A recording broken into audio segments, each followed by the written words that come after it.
the third big point that I took away from this video, everyone should play Monster Hunter video by the Gamertron Show. Every teammate is valuable.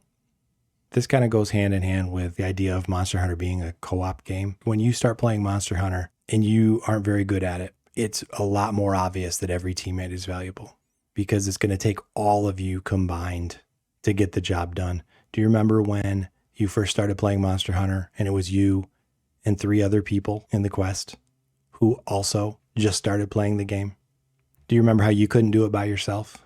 Do you remember how it took all 4 of you to beat that monster, to beat that quest, and you felt so satisfied at the end because you all came together and got it done? Every teammate is valuable. Now, how have we forgotten this? How has the old guard forgotten that every teammate's valuable? Well, we already touched on this, right? I'm carrying the team. Pull your weight. Don't come into my lobby unless you've got the right gear. Don't join my quest unless you're running a meta build, right? Every teammate's valuable.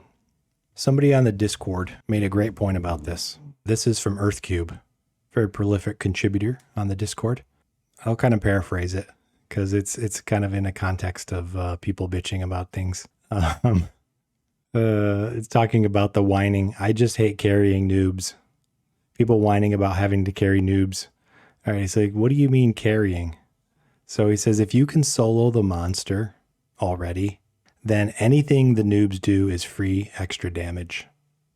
Okay. And at worst, he says, if they're truly brain dead or literally a toddler, they are a non-entity. If they manage to be in the right area, they'll at least take some heat, giving you more openings. But those are all extreme edge cases, he says. Realistically, in all likelihood, these dudes are filling their diapers about playing with unoptimized schedules. He's talking about the people who complain about carrying, right? Are they really carrying the team? He's positing that these people who think they're out doing all this work carrying, they're filling their diapers thinking about playing with unoptimized casuals who on their own would take 25 plus minutes to solo the quest. But these unoptimized people can finish the quest, right? Which means if you put your controller down, they'd probably finish solo or 3-man, even more likely. And if everyone in a quest is capable of soloing the quest, regardless of how long it takes, then guess what? Everyone's carrying everyone else. Now, you could pick that apart and nitpick it and so forth, and it may not be as eloquent as it could be, but the point is there. Rageburner kind of summarizes it. He says, true, if people can win without someone's assistance, then by definition, carrying doesn't factor in. That's the whole point right there.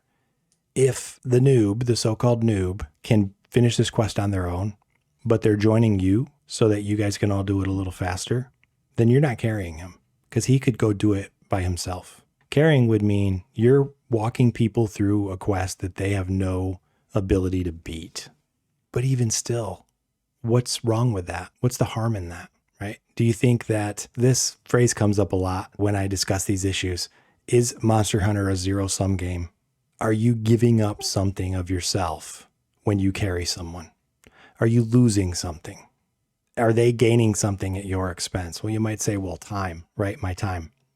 Okay. If your time is that valuable, why are you playing with random people on the internet, right? Why are you complaining at all? You shouldn't even be playing with them. First of all, don't send up a join request, right? I think that's where the hypocrisy comes in, okay? So you're sending up a join request as if you're asking for help, right? And then some so-called noobs come in to help you, and they're not good enough for you. You don't want them in your quest because they're not good enough to help you. That's a little hypocritical, isn't it? You're the one asking for help.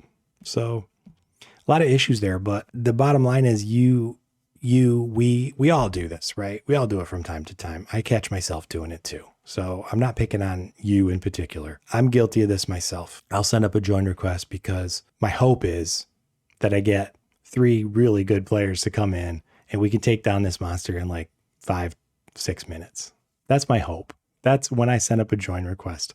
Usually that's what I'm hoping for, but I don't always get it. I rarely get that. I don't know why I send join requests at all anymore. In fact, I haven't in a long time for that very reason. But, you'll get someone who comes in and they're just not that good at the game. But like EarthCube said, That's fine. They're going to take the heat off you so you can perform better. That's like your worst case scenario. You get targeted less so you can do more of your stuff. So your DPS can get higher than it would be if you were solo. As veteran players, we lose sight of the notion that every team member is valuable. There's some value in everyone. I recognized this a long time ago. I mentioned in a previous video, I think my 10K subs celebration video, how back in the day I would love to do speedruns with random players. I would develop the strategy and I'd assess their skills. I'd assess their abilities as a player and figure out a way for us as a team with our limitations, how we could do the quest as fast as we could. We could. Not as fast as it could theoretically be done, but as fast as we could. That is inherently recognizing the value of everyone on the team and then putting that value to work as best as I could. And that was so much fun for me. So this one's kind of personal for me. I really do recognize that. And I would love to be able to do that more often. With these join requests, people are it's just so anonymous. They're just in and out. You don't get a chance to talk to them. You don't get a chance to follow up with them. You don't get a chance to really engage with them at all. So I think the game itself in that respect is maybe contributing to that, but most of it's on us. It's on us. And I think we need to go back to the time when we did actually appreciate the people that we played with.